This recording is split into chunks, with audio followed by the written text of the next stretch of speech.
The next one, and I'm just going to do a couple more. How do we get out of our Oracle contracts? That's a funny one. Stop using Oracle stuff, and you can terminate all your contracts tomorrow. Unfortunately, as long as you're using Oracle, you're going to be in bed with Oracle contractually. So it could be a click wrap agreement. It could be firmware on a piece of Exadata. It could be an embedded license that is in an application that you're using. All of those sort of ways Oracle has to connect with you and sort of lock you in. So rather than saying, how do I get out of them? Again, stop using Oracle and then make sure you terminate the contracts, is how do I optimize them? How do I get the best out of them? How do I avoid the traps?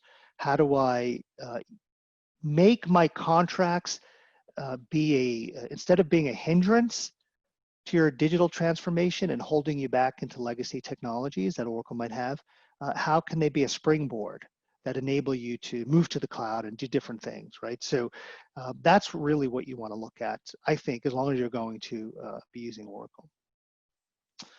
And then how do I get the best discounts for my deal?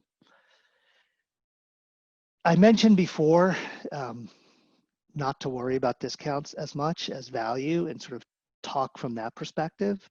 But if we think about cost, if you want to use the word discount, that's fine. I use dollars or pounds or euro or whatever's. The lowest cost is follow our process, follow our methodology on negotiating with Oracle. Number one, what we talked about here, going first, having terms and conditions, but then things we didn't talk about. Make sure you're in compliance, right? If you need to buy 500 licenses from Oracle because you're out of compliance and they've done an audit, your discount's not going to be that great. If you want to buy 500 database licenses and you can use something else and you don't have to use Oracle and you can buy in October, you know what? Your discount in May is going to be stellar. So that is, negotiating from a position of strength is the most critical thing. Having leverage, having a walk-away position is really important. And if you want to sort of hedge your bets, when you do that next purchase with Oracle, put a discount hold in there. It's not going to be the best. It's also not going to be the worst. So you can hedge your bets and say, well, I don't really want to negotiate this every single time. And then for the benefit of that, you might give up a few points in the future. So, that's how you get the best deal, is to not have to do the deal. Once you have to do the deal, if Oracle knows that, you're not going to get it. And the other thing is, think about your pricing and your terms. They are two sides of the same coin. I can always get you a better discount. Whatever you negotiate, I guarantee you I can get you a better discount, but your terms might not be as great, right? Your license will be more restricted.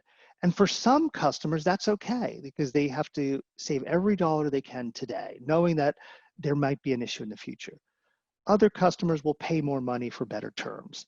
So we've had customers go to Oracle at our suggestion, say, Oracle, I will give you $1 million more if you put this clause in the contract.